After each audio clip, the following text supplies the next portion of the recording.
What's up, guys? Welcome back to the channel. If you haven't already, hit that subscribe button, give this video a like, and leave us down in the comments what you think.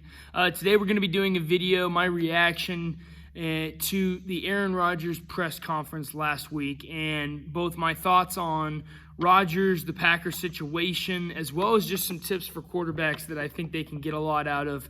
Either what Rodgers did or didn't do, or maybe, the way he carried himself, things for quarterbacks and leaders in general that I think there's a lot of takeaways there. So we'll go ahead and get into it. If you haven't already, watch the press conference that Aaron Rodgers gave last week, the first day of training camp. It's about 30 minutes long, but I really think it's worth the watch. And for a couple of years now, there's been a really contentious relationship within the Packers organization with their quarterback, Aaron Rodgers. And, Rodgers, his big thing has kind of been, well, he's not involved in decisions and he doesn't feel like he's valued and a lot of things like that, which, is completely understandable. In fact, a lot of quarterbacks have had that same kind of thing going on. Russell Wilson has alluded to stuff like that.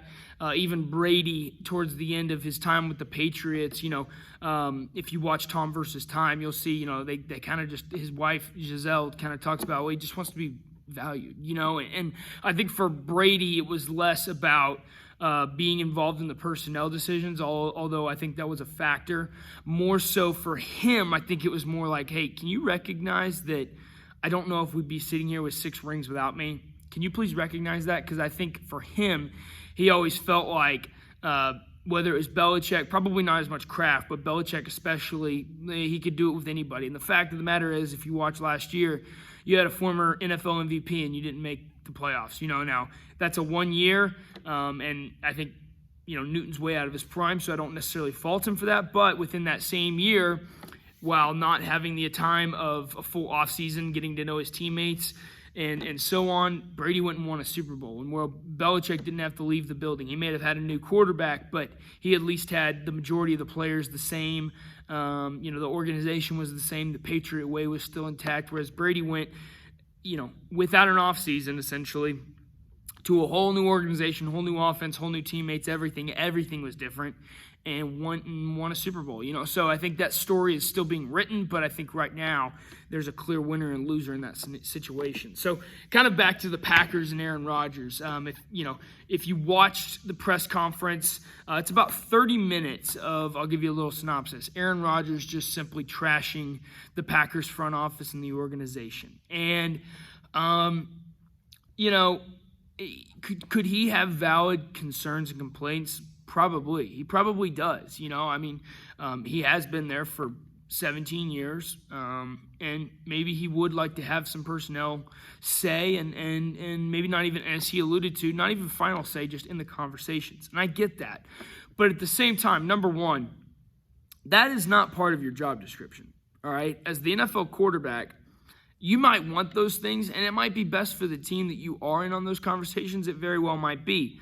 But at the same time, that's not in your job description. You are not entitled to that. And that kind of, I think, in our culture in general is a very entitled-driven culture. And I think that's a mistake. And I think that's something that even the most elite athletes fall prey to is, you're being paid tens of millions of dollars and you're upset because you don't get to decide who you play with. And again, maybe there's a valid complaint there, but I also think my biggest takeaway is, look, if you're on your boss's platform and you're talking to the media representing an organization, until you cut ties with that organization officially, I think it is very detrimental and dangerous to just trash them for 30 minutes, right? There needs to be a level of respect and a still employee-employer mentality that you have when addressing media or addressing anyone, even if it was just his buddies, when you're talking about your boss, even if there are things that you don't agree with. And I think it was very disrespectful of Aaron Rodgers. I don't necessarily think on some of the things he was wrong, but I think to go about it in the way that he went about it, I think it's very divisive and very dangerous. And I really think it could be, that's the kind of thing right there that can tear a locker room apart, that can take a, probably not Super Bowl contending, but certainly divisional playoff team, possibly an NFC championship as they were there last year, that can take them from that part, of being deep in the playoffs to out of the playoffs. And I'm not necessarily saying that's going to happen, but when you start putting that us versus them mentality in, and it's so easy to do as the employee, you're always the one wronged, right? The employer, the man. And again, that's the victim mindset of our culture. We all fall prey to it at times. Now, well, if he would just do this, it would be okay. If he would just let me do this, or if he would just, give me a raise or whatever, I'd be happy. And part of it is it never ends, right? It's that kind of that deal where you think you get something and then you want more. And you thought, or you told yourself at least, well, if I can just have this, I'll be happy. I'll be good. And that's not really how it works. And you'll never get fulfilled that way. And I'm not saying necessarily that that's the case here. But you look at Aaron Rodgers, grew up in a very Christian, religious home, right? From all accounts, good family. Now, I'm obviously not privy to that. I have no idea. But here's some things that I know with Rodgers. He's had problems with his former head coach. He has disconnected almost completely from his family. I think he has one brother that he still stays in contact with. The rest of his family he doesn't talk to. His organization now, he's at odds with them. And you start to kind of see this cycle of, okay, a lot of these relationships that this guy has, they turn sour. And they're with different people, different areas of his life. They're not even all football related. Some of them are personal, family relationships. And they all seem to turn sour. And the one consistent part there is Aaron Rodgers. Which begs the question, okay, maybe a heads up would be nice as the quarterback. Cool. But is it really the organization who is at fault here, or is it Aaron Rodgers? And I think that's, for example, he's talked about how he wants to be involved in personnel decisions and bringing guys in or keeping them on or doing this or doing that. And he had good points for a lot of the things that he talked about. For example, Jordy Nelson, right? He wanted to keep Jordy for one more year, said that Jordy Nelson would take a pay cut. They didn't keep him. And he said, well, in my view, even if you don't have him in his prime, he's still a fantastic receiver, and he would be a great then mentor to now great receiver Devontae Adams. Now, you could argue, well, it doesn't really matter. Adams turned out, all right anyway. But could that, learning curve have been accelerated by a year or two with Jordy Nelson there? Maybe. He might have a good point there. But then you look at it and they go, okay, well, now we're going to bring back Randall Cobb. And I don't know if Aaron Rodgers had a say in that. I don't know if Aaron Rodgers, I know they're very close, and he even referred to Cobb in his press conference as a very dear friend. So you would think that sounds like they have a pretty close relationship. And I don't know this for sure, but my expectation would be bringing back Randall Cobb was, maybe an olive branch to Rodgers, or maybe Rodgers said, hey, I want this guy back. But from the personnel point of view, Randall Cobb has made one Pro Bowl in the last 7 years. He's injury prone. He's overpaid. I think it's like $10.5 million they're going to take on.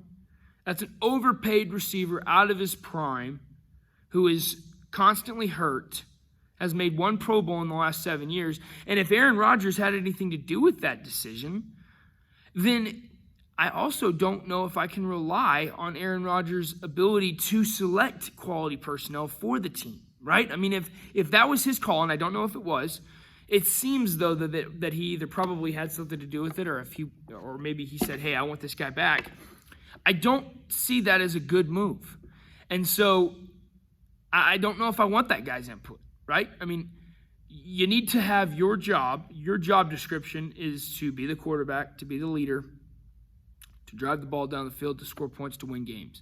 The front office, good or bad, and either their salaries or their job security will be reflected in this.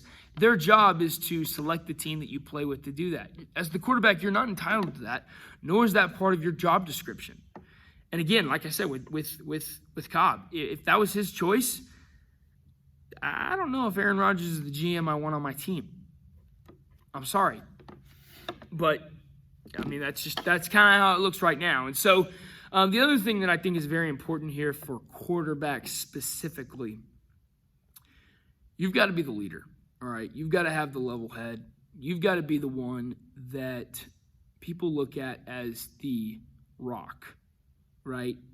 Aaron Rodgers has all but said he's not coming back next year. In fact, he's probably said it. But he's pretty much, even in the press conference, he pretty much said, hey, unless there's some extreme changes, this is it, I'm out. And probably the only reason he was here this year is because, a trade didn't work out and he couldn't just walk out, right? And so, what do I, as a player there, as a receiver, as a lineman, why am I protecting this guy? He's not committed to me. And he's already looking down the road, and we're day one of training camp. That was literally day one of training camp. And he's already saying, well, this is it. I'm gone. Okay? Why do I put my neck out for you? Right? Why do I, if I go over the middle on a shallow and you sail the ball a little high, why am I going to reach up for that ball? Or why am I going to sacrifice for you and potentially put my body at risk when you're not going to do the same for me? You're out, man. You're gone. And as the quarterback, number one, dude, you can't do that. I'm sorry. I don't care. I don't care what your situation looks like. I don't care what the deal is, whether you're about to transfer or you're about to walk or whatever it is. You need to be the leader. You need to be the rock. You need to be the consistent point in that team that they can count on. Now, he may not be back next year, and that's not necessarily a bad thing, I don't think, for either side. But to go out there and essentially say that before the season's even starting, I think that could have huge ramifications over the year. I think there's a good chance the Packers don't make the playoffs. If you have your quarterback who is debatably, I think, and I love Aaron Rodgers as a player. Now, I don't think he's a good leader. I don't necessarily think I'd want him on my team, frankly, because of that.